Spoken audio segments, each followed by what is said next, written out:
I worked with kids diagnosed with autism. So, they were in a variety of places on the autism spectrum. I would typically either go to their house, work with them in the school, or a mixture of both. The title I had was therapeutic staff support.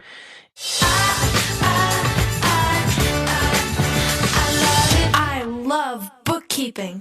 Hello, everyone, and welcome to the I Love Bookkeeping Show. I am your host, Ben Robinson, and today is a first on our show. You see, what we're going to do today is we're actually going to interview a professional, somebody who helps our industry, helps the accounting industry to be more efficient, and we'll learn more about that here in just a second. But before we get into today's broadcast, what I want to do is encourage you to go to ilovebookkeeping.com, because on there, you're going to find all of our show. You're going to find our show notes. You're going to find all sorts of other goodies. So if you forget anything or if you miss an episode, please go there and check it out, because that's where we keep everything. Now, I am so proud to announce that today we have the founder and CEO of Jetpack Workflow.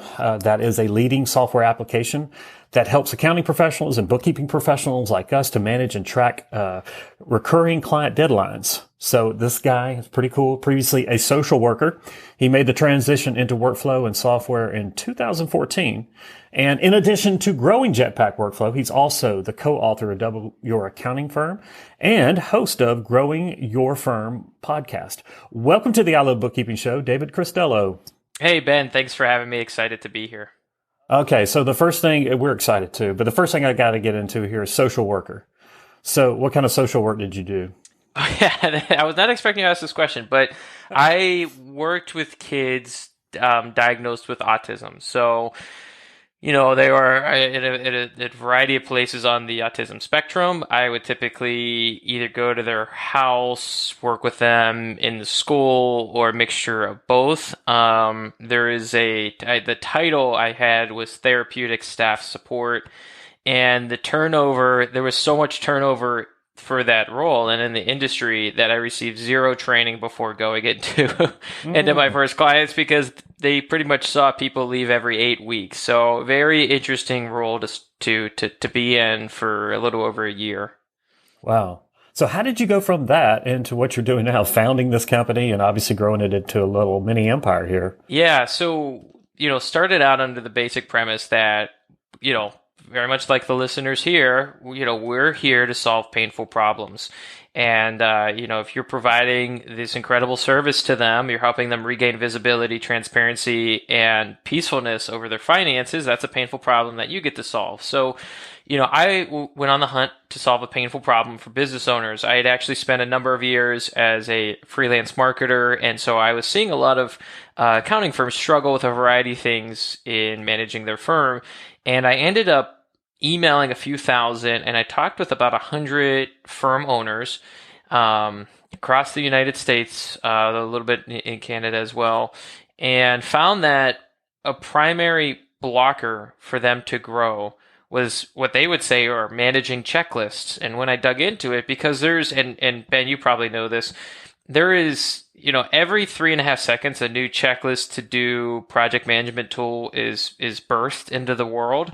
And so when I first heard this pain of checklist, I was like, that's great. There's 3,000 tools that solve checklists. What else is painful? Because I don't think checklists are that painful.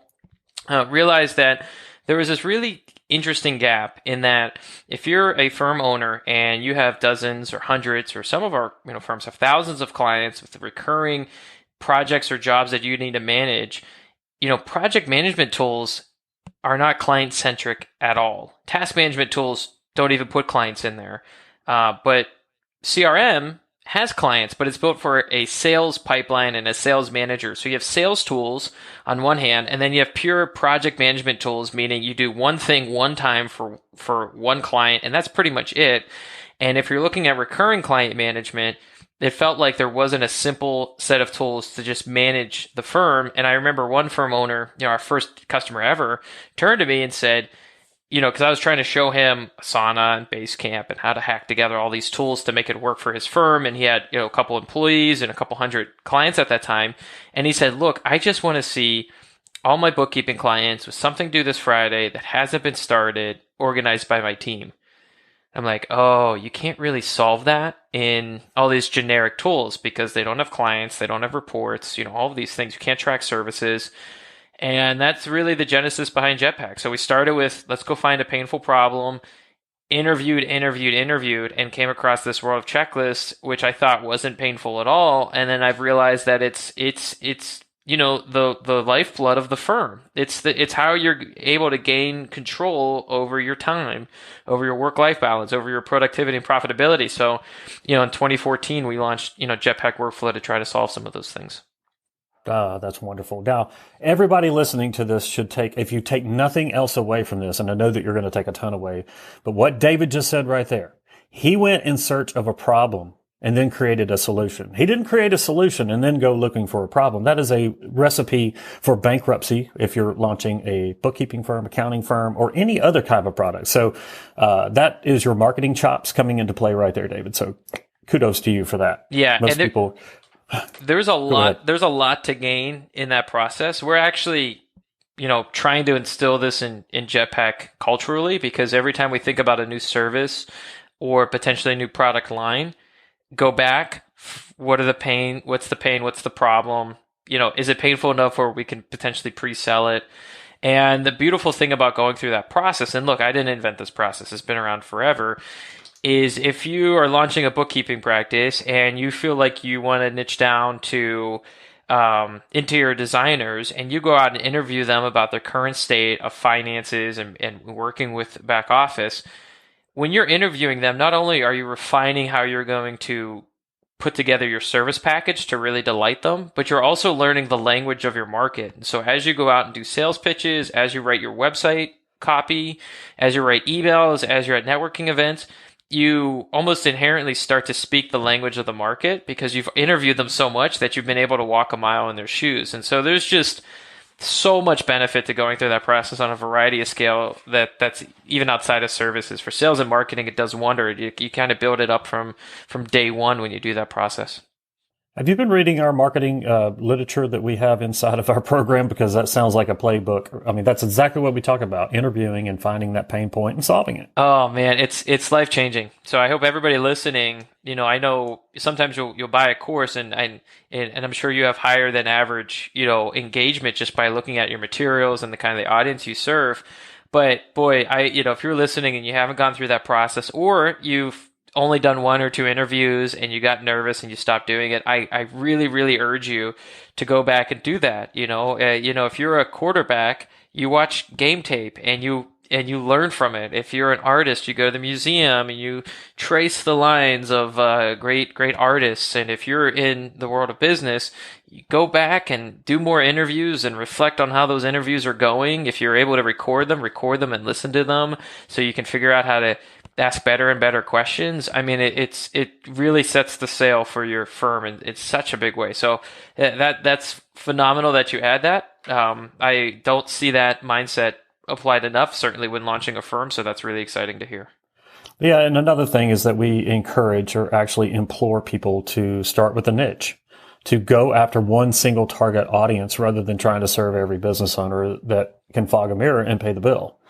So, that is something that we suggest as a best practice from the get-go. So great things there. But I know that we're going to be talking about some of the challenges and the opportunities as well of really kind of going from a solo practitioner or maybe having a virtual assistant with you to really growing your firm to where you have 20, 30, 40, 50, 100 bookkeeping clients and maybe some tax clients thrown in there and all sorts of other engagements.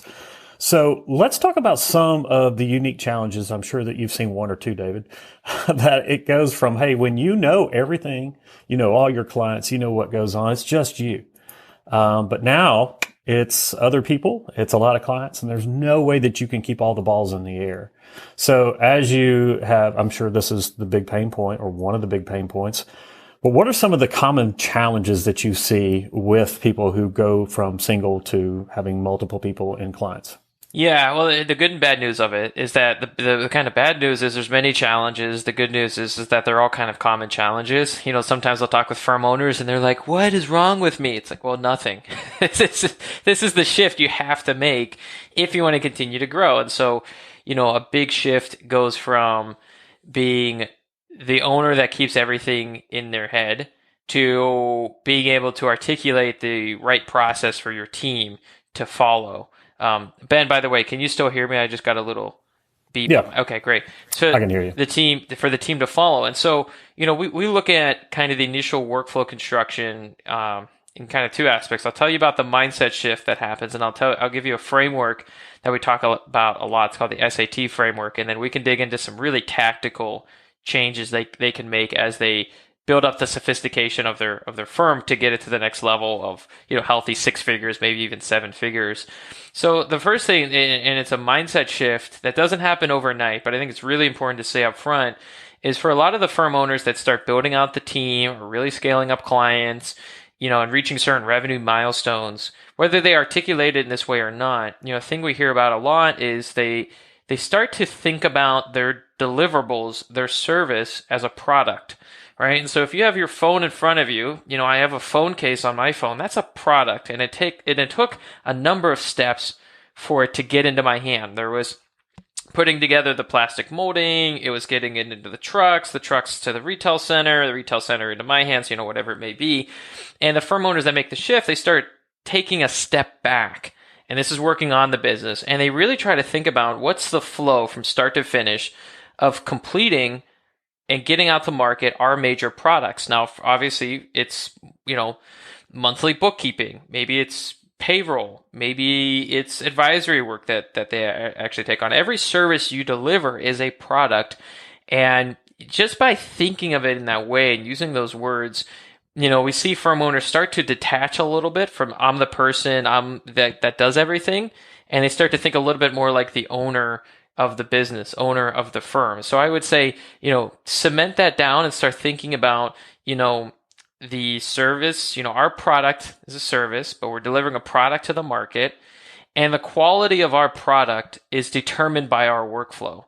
So as you're building your firm, if you ever find clients upset about a service, if you find team members unsure on how to get that high quality product out to your clients, so maybe they're late to delivering something, which is kind of every firm owner's fear, go back to what is the workflow that led to this result, right? And so that's a mindset shift that we see happen a lot as we're growing. But I would say at a practical level, the SAT framework really comes in when you're hiring and scaling up clients. And I'll just give you a quick overview of what it stands for. It stands for standardize, automate, and track.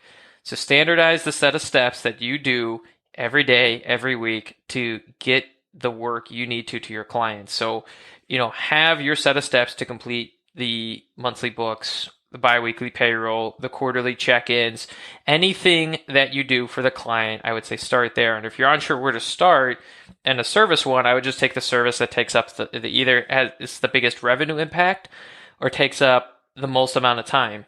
And if you have a challenge, if it's just you in a spare bedroom or in an office and you cannot get this stuff out of your head, if you have a virtual assistant, if you have an in-person assistant, just have them interview you, right? That's sometimes the best way is for somebody to follow you around and say, what do you do? What do you do next? What do you do next? Why are you doing that?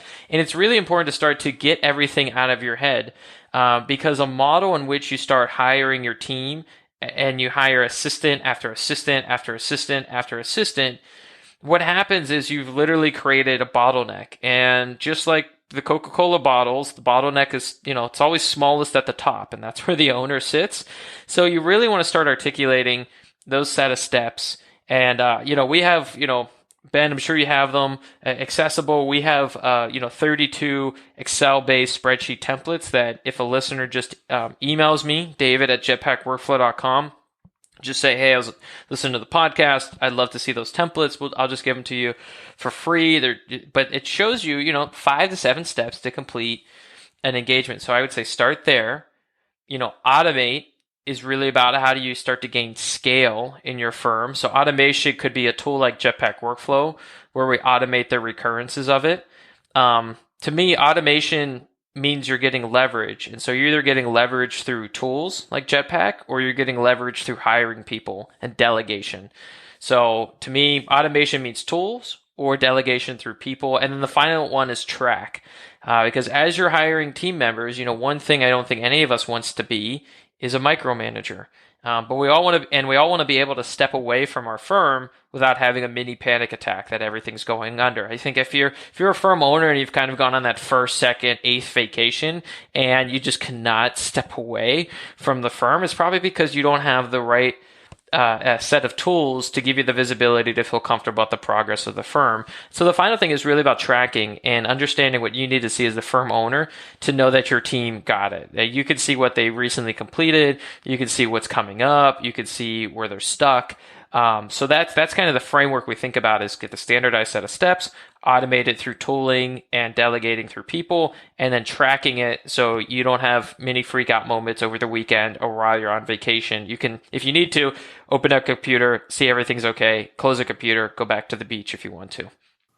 Yeah, that's the dream right there. And so obviously it's possible, but it's not just going to happen. So that's very wise counsel right there. You should might consider doing this as a profession, David, maybe? I don't know. What's that, professional interviewee? No. Professional, organizing, come up with a software. Oh, wait, you already did that. Right. So, okay. That's what we were talking about. I forget so soon. No, but that's great. And, we talk about this. We have a program. It's called OPP. It's not the one it's not the Baja Men OPP. Not Baja Men. Who was it? Naughty by Nature. Naughty by Nature. Yeah. Naughty by Nature. Baja Men did Who Let the Dogs Out. Yeah. This is the first interview I've ever been on where they've referenced Naughty by Nature. Yeah, there we go. So there's the first. Yeah. OPP is not Naughty by Nature. This is Outstanding Processes in People. And so we talk about the framework in which to do that, not to promote that program, but there is a little bit of promotion for it. But no, it's so true. And there are some other challenges. So that's great. And we talk about that too. Every business has 3 systems, right? You've got your deliverable, which in this case is the monthly bookkeeping.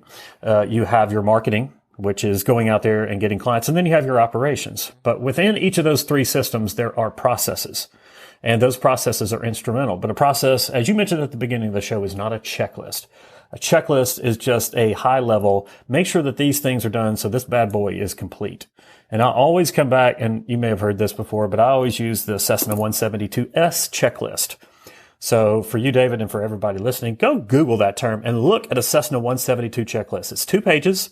All right. Well, it's actually a page that's split in half. One of them is for normal operations, and one of them is for emergency operations. That is what a freaking checklist is supposed to look like. If it's more than 6 or 7 steps, you don't have a process. You have chaos.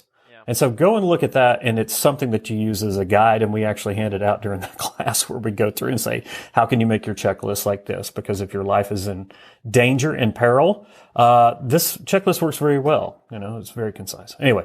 I ramble. Yeah, I will look at, what was the name of that checklist again? Maybe it's it's a Cessna 172S checklist.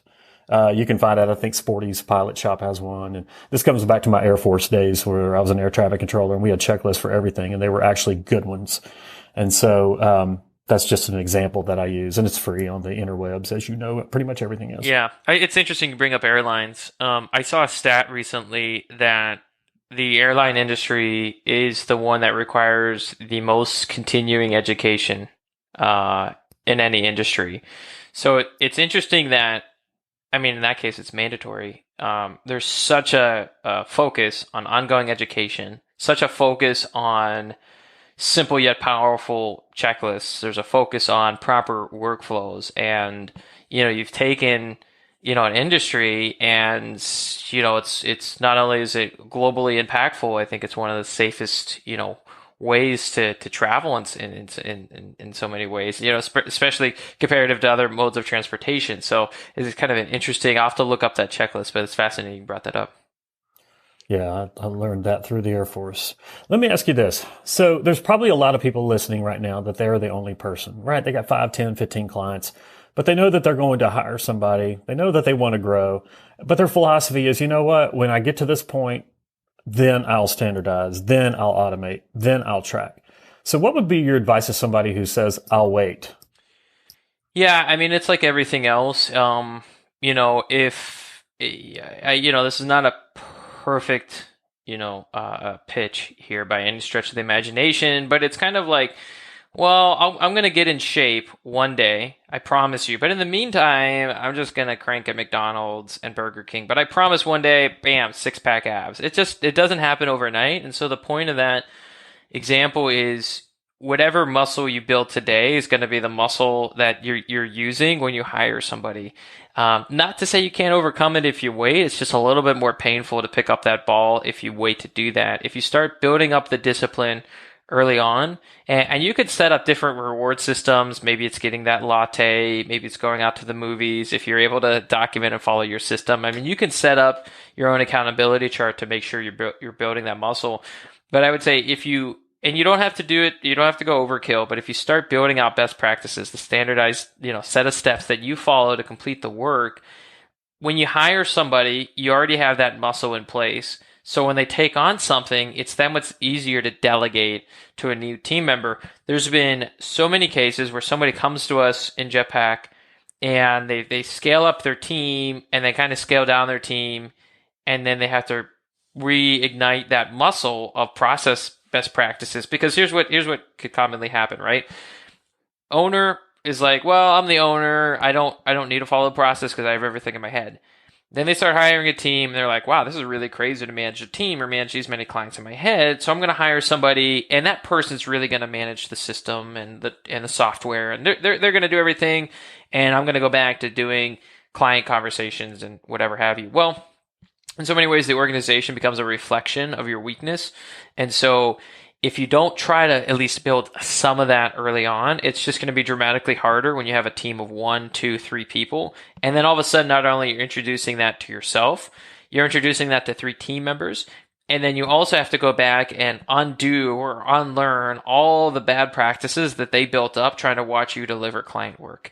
So it's not to say that, you have to do it today. It's like every part of the business, anything you ignore, debt accrues inside of your firm. So if you ignore process and workflow and you build, well, you just have a lot more workflow debt. So when you make that transition, and believe me, you need to at some point, if you want to have any sanity in your firm, you just have a lot more debt to pay down. And in this case, that means more team training, more buy-in, more coaching, more mentoring. So it's really the sooner the better.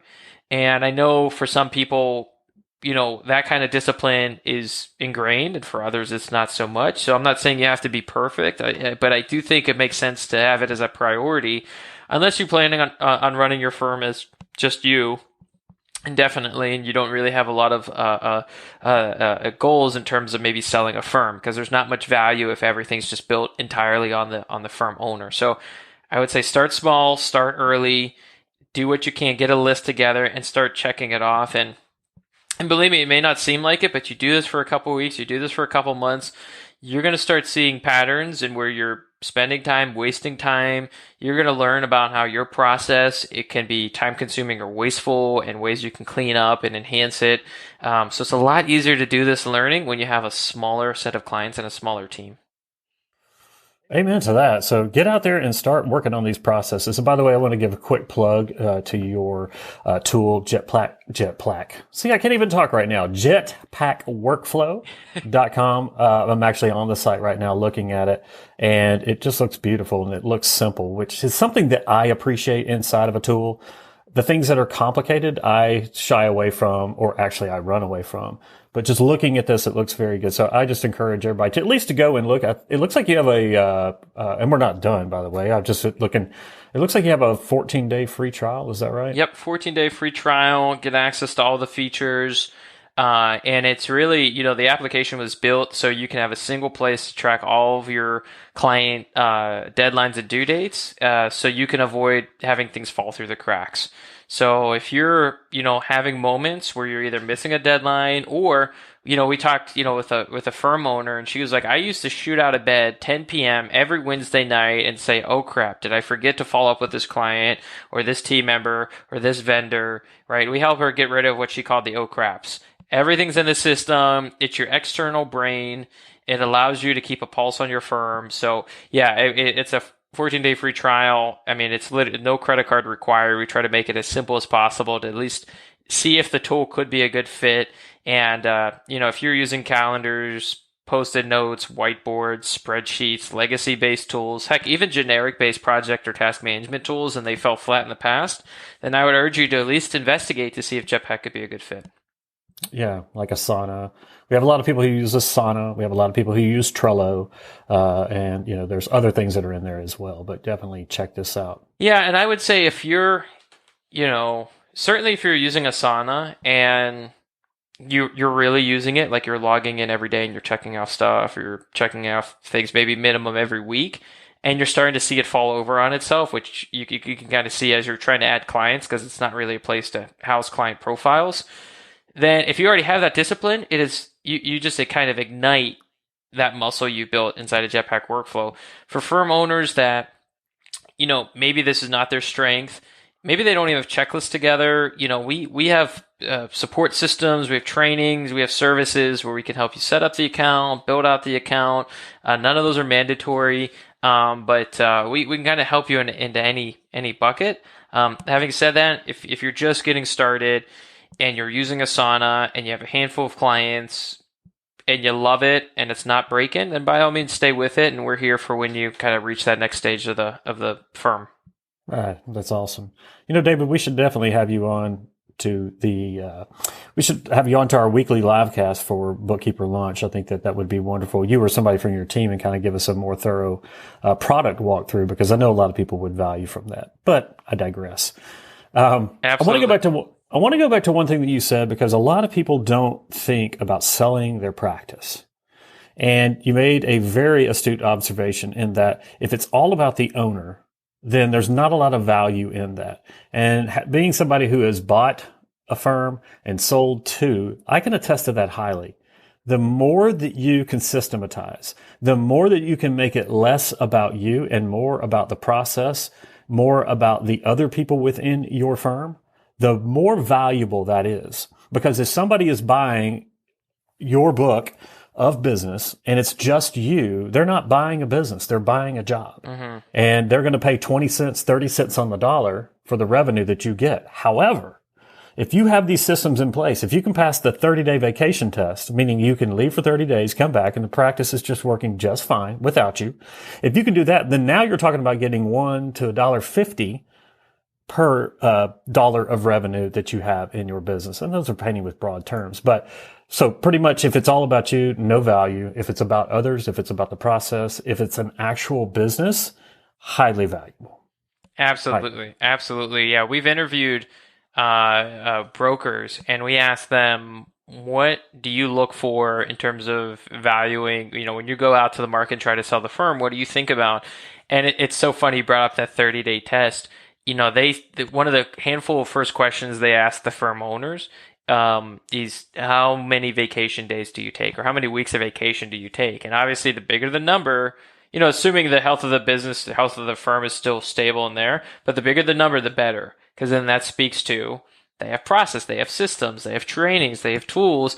So if a firm owner can take a month off, or they can do, 6 weeks of vacation a year, maybe not a month and then 2 weeks. Maybe they just take off 2 weeks, but just the fact they can take off a, pretty healthy amount of time really speaks to the quality of the firm. And, my kind of plea there is, if you're going to spend all the time doing it, then just do it. If you're going to spend all these hours thinking about your firm and serving clients and just going and going and going, I mean, why not try to just at least aim for a great firm? For a firm that gives you 6, 8, 12 weeks of vacation a year, whatever your goal may be from it. Maybe it's not time off, maybe it's something else, but why not set that goal and build towards it? To me, that's more invigorating than, I'm trying to build this so I can not, collapse, and I want to have enough money to pay my mortgage. Maybe that's the goal early on, but I mean, if you're, like I said, if you're going to do it, if you're going to spend all the time, why not just go for it? Amen. Around here, we call that the 3F lifestyle: freedom, family, and finances, and having all of them without having to sacrifice one for the other. As a guy who built a really prosperous firm, but I built a really crappy home life, I know how important it is. And that's why inside of all of our programs, we really talk about the lifestyle, and creating these systems is a key component, creating these processes and these checklists that help you to get less done in more time, help you to get less done in less time, because it's about effectiveness too. Yeah. there. That kind of What's, bridges. Yeah, go ahead. no, I mean, I wasn't even thinking about going here for this interview, but I mean, one thing, because I'm in the same boat where, you know, a little bit about me is, I have a 13-month-year-old at home. So that really is, dramatically changed the workload I can take on. It's very easy. My wife works a ton and we love what we do. For us to work, 6 days-ish a week, work a lot. And then all of a sudden it's like, wow, there's, we want to see our son. We want to be good parents. We want to be around. And so, you just have to be a lot more, I guess, thoughtful about your schedule.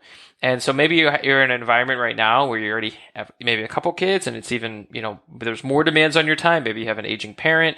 And so one thing I'm experimenting with now is planning out every month. I'm trying to get to a place where I plan out the entire month so that it could give me freedom other pockets of my life. Obviously it's impossible without having systems here at Jetpack Workflow, but planning a month in advance is one of the most freeing things you can do, because you don't have anxiety about some of the work projects you have anymore because you know where they sit in the month. And then every week you can start to audit them and see, did I meet my goals for the week and do I need to change things around? So, big fan of trying to figure out, what did you call them? The 3 Fs? I'm a big fan of trying to figure out. Lifestyle. Yeah, I love it. Yeah. Yeah. And you do have to be intentional about it. And from the beginning, as we've mentioned here. I do something similar. I don't plan out a month just because I can't think out that far. So kudos to you, but I do a big three. So every week, and I have a 8x12 whiteboard in front of me in my office, and I write up my big three, and it sits right in front of me. I'm looking at it right this second. I look at my big three for the week, and then I look at my big three for the day. So what are the 3 activities that are for the day that are going to get me to the big three for the week? And if I get all those done, I know it's a successful week. Now, obviously, I'm not done. I could be some weeks. There's other things that need to be done. But keeping your mind on the things that actually need to be done, working on your business, things that you've already mentioned here, David, those are unparalleled in terms of getting success. Yeah, I'll probably even update my system a little bit based on yours, because I'm still, I guess, aren't we all? I'm a work in progress. So I'm constantly trying to figure out how to get a little bit more clarity each and every week, and trying to think about the systems. And kind of the fun thing about building a business or building a firm is that as you're growing, you constantly need to reevaluate the structure, right? You can't, if you're just you, it's going to be different than when it's 3 people. It's going to be different when it's 8 people or 10 people, or you got to do services, new clients. So one of the things we talk about, with our ecosystem from a workflow perspective, obviously I do this internally, is how are you kind of auditing your own workflow? And, we recommend looking at it minimum twice per year. So mid-year and end of year is usually the time we see a lot of firms. And we recommend just pulling up, everything that is done versus due. So look at your completion date, look at your due date, and if you're continuing to miss those, then open up that project, open up that job, or if it's in a spreadsheet, I guess take a look at that cell and try to understand, are you missing those deadlines because the clients aren't getting back to you? Are you missing deadlines because your team members aren't getting to the task fast enough because maybe they don't have all the information they need, or they don't have all the training they need to complete it in a timely manner? Is the information scattered in so many places internally that it creates a lot of waste? But doing those audits of done versus due, even as a firm owner, doing it twice per year can really start to highlight some of the inefficiencies in the firm. And if you have team members, also invite them into the conversation. You can ask them, hey, we keep missing this type of engagement for these set of clients. What do you think the problem, what do you think the opportunity or issue here is? But that kind of goes back to having the ability to track things and see things like done versus due. If you're not seeing the information in front of you, it's impossible to improve it. But I think as much as we just talked about how we think about our week, I think it's for the firm owners at a bare minimum twice per year, audit your workflow and audit your, how your firm's doing on getting stuff out, on time. Yeah.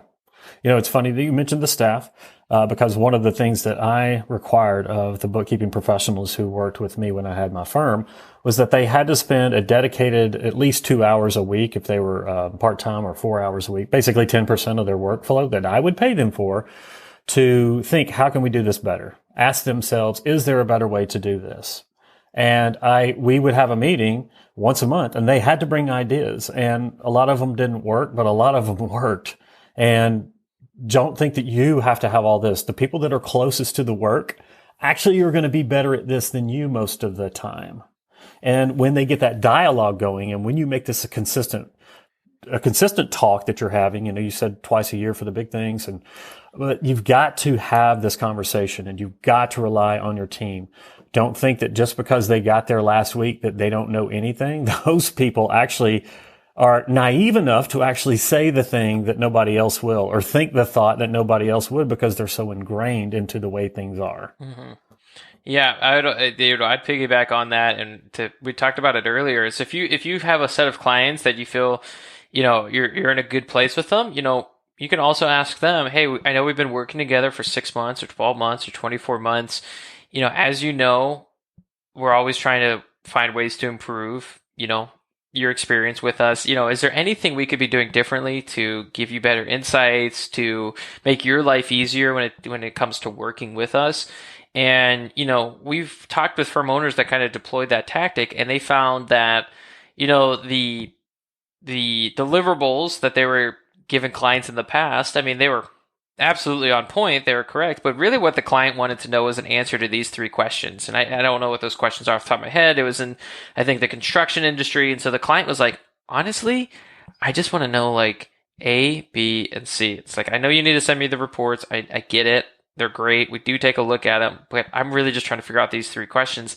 And so they developed a 1-pager that just showed the answer to the 3 questions. And then the firm put something like a red light, yellow light, green light on the page. And the client went, bonkers with enthusiasm. And the whole industry did, because, what that firm did is they took that, 1-page report answering those 3 major questions, red light, green light, yellow light, and started to show that to other owners in that industry.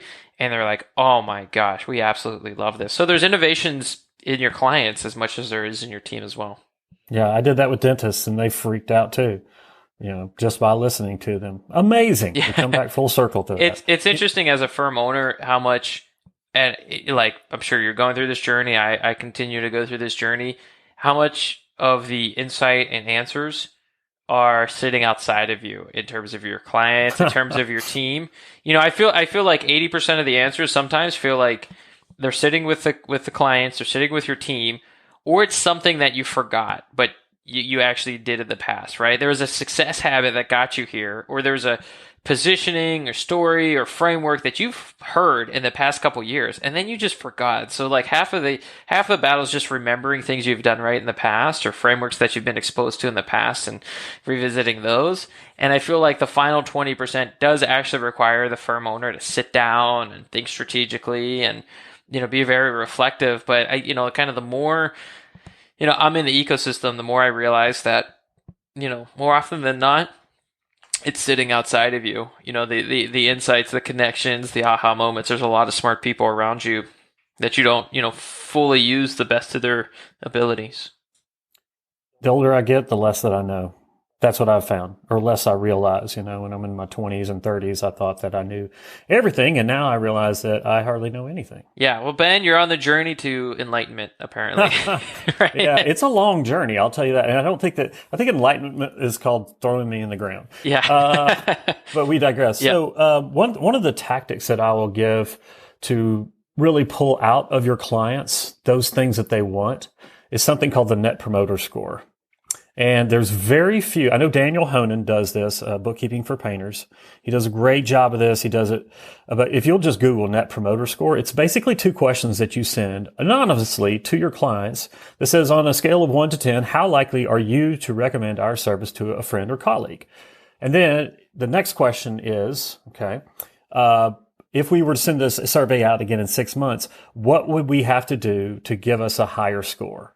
And so what you're going to glean from that, number one, it's anonymous. Okay. Sometimes the clients want to sell you something, but they're nice and they don't want to hurt your feelings. So they don't like confrontation. But by doing it anonymously, there ain't no hiding around it.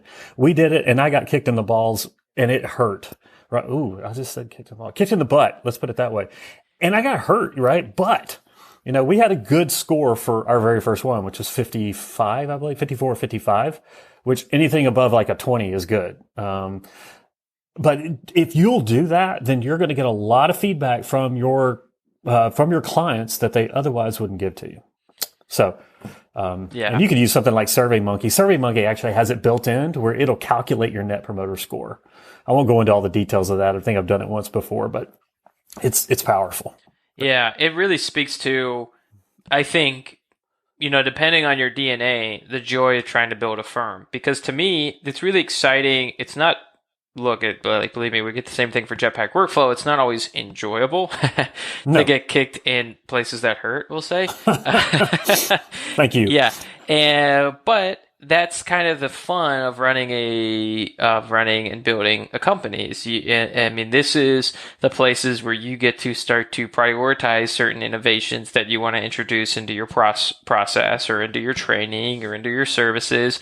And to me, it's humbling, but it's really exciting to get that, because then you can continue to evolve and grow and push the firm forward. And it's so cognitively challenging that it's very fulfilling to kind of be in that place where you're getting that feedback and you can act on it and you can work on it. And I think for the firm owner, even though they're stretched thin, there's so many things I feel like you can probably take from those insights and start using right away. Like, Ben, do you remember one or two insights that you probably got back from NPS that you just changed, almost immediately? I'm imagine there's some small wins you get from these surveys. All the different things that we have been over the last 6 months since that, we have been on a tear to improve our service. There was one service that we thought nobody liked that we turned off, and they were like, "Why the heck did you turn that off?" So we immediately turned it back on. And, there was just low hanging fruit. There was some stuff that is going to require us, a lot of programming, but we've made strides. I bet we've implemented at least 18 to 20 of the different things. And I'm specific on that number because on the far side, and I can't see exactly how many, I got checklists on all the ones that we had. And I took the net promoter score, I downloaded it into a text file, I uploaded it to Word Cloud or whatever it was, and I started picking out phrases, and I started seeing, because we got a ton of stuff, right? And it's hard to go through 200 and something pages, but we did. And it's just amazing when you listen to your people, what they'll tell you and how you can help them. Yeah, absolutely. And look, I know we talked about this maybe pre-interview, but one of the biggest mistakes in building out workflows is to ignore your client, or just totally ignore the client experience as you're building them out. I mean, we've seen firms that they have the pristine setup and they love it, and they're like, "This is great. We got the entire teams on board." Da, da, da, da, da, da, da, and we'll say, "Well, great. I mean, how do you think the client is going to experience this service that you're going to deliver to them?" They're like, "Oh, we didn't really think about how the client would experience it, right? Like, does the client, are they shut in the dark? Do they know what's going on? Do they know what's expected of them? Do they know the anticipated completion date? Do they know what they're going to receive and how they're going to receive it when something's done?" And so, insights like that come from the Net Promoter Score can help kind of uncover that client experience so you can deliver a great workflow. I know so many, bookkeeping firms, they want more referrals. They want an increase of word of mouth, right? Who doesn't? But you only get there by understanding what's blocking you right now. And part of that's getting those NPS scores back and then making adjustments so you can turn people into fans that could go out and be a great referral for you. That's so true. I will tell everybody that one of the things that's really going to light a fire underneath you to do this, and it's a great marketing tactic, and it's something that you got to have the kahunas to do, is to create a guarantee. Nobody in our industry does this. If you give them very specific guidelines as to when you respond, when you deliver reports, all of these things, and you don't make it ambiguous. I was about to say ambiguity. Don't make it ambiguous. Make it very specific and stick to that, and have a guarantee that if you don't deliver on that, then they don't pay for that month, or they don't pay for that service. Again, I know a lot of people think that that's heresy. I don't care. I don't give a damn, because you do need to offer that up. Our industry has gotten away with too much for too long, and we've got to be able to deliver on the goods. Yeah, I mean, the thing I see all the time, and in some of our trainings we'll talk about this, is the rate of innovation and competition in this space is bananas, right? You have M&A going 1,000,000 miles a minute, it feels like. You have... Is that a rapper, M&A? It is now. No, that's Eminem. Yeah, Eminem. There we go. Sorry. You're like 80% on every rapper you've mentioned so far, right? I know. I only think it'll just say Run DMC, and then we'll be good. Sorry, Ben. If we have a conference Eminem. and you come out to it, we'll have to play some rap music. We have some rap fans at the companies. Where was I going with this? I lost my... M&A. Oh, M&A. You have M&A going on, right? Not a rapper, mergers and acquisitions. You have tech companies that are jumping in and buying up service companies. So we saw this with De Niro as they're buying up accounting firms. We see Bench.co. We see TopTal getting into finance. We see, of course, global competition continuing to increase as there's more and more virtual or remote firms. And, the question is, what are you going to do to not get stuck in the middle? Because I think that's where you get ripped apart. And your point on, just because no one else is doing it in our industry, in other industries, they do it and it creates amazing results. I mean, maybe the most popular guarantee is fresh hot pizza delivered in 30 minutes or less. Kind of did pretty well for them. And I think, doing things like a guarantee gives you a huge advantage. And the cool thing about a guarantee, by the way, is it makes you get your workflow together, right? There's nothing that's going to drive process, in your firm is that if you guarantee a delivery date, well, then you have to work back from that guarantee. You have to work back from, okay, we're going to get it done to you on this time. Oh, okay, interesting. What is the process? What's the workflow we needed to develop or update to get to that end desired outcome? When Henry Ford was thinking about, people think about the assembly line with Ford, but the assembly line was created because he said, I need a car that I can sell for $500. And they're like, ooh, $500? What are we going to have to build in order to deliver a car for that price? And that's where they went back into their workflow and they updated and adjusted and, developed, for the automobile industry, at least the assembly line. And so the premise of having a guarantee, one, gives you those marketing advantages, of course, because nobody else is doing that. And then it helps you sharpen the workflow. So I mean, if people aren't doing that, I think that's a huge advantage. And maybe for the ones that are, Ben, I don't know where your community hangs out. I don't know if it's in a portal, if it's on Facebook. I think it'd be cool for people to post their guarantee and see who has the biggest, baddest guarantee in your community. I'd love to see that.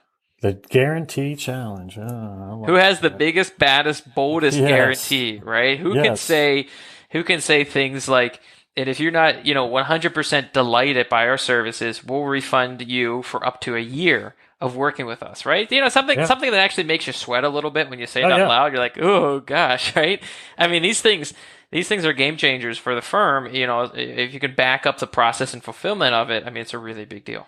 And if you do the work as you say you're going to do, you'll not pay out on that, right? If one falls through, so be it. Right. David, so a couple of things here. Number one, we definitely need to have you back on. We're getting to the end of our time. Our audience, as you know, starts to lose attention here.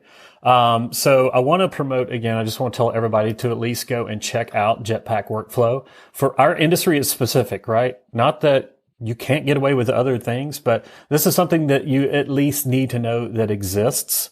And David, one thing, again, I want to have you on our Bookkeeper launch in our other communities. So I hope that you would be willing to come on there or have somebody from your team, please. Absolutely. We love this. This is great. We love communities like this. I mean, what you've developed and what you're curating is so special. We see so many firm owners that are trying to find communities like this. So as I told you, hey, Ben, you got to come on our podcast because people are dying to figure out how to get into communities like the ones you've developed. Yeah. So, happy to participate anyway. This is, the way we look at it is Ben, and the people listening, the methodology you deploy is the foundation. It's the healthy system.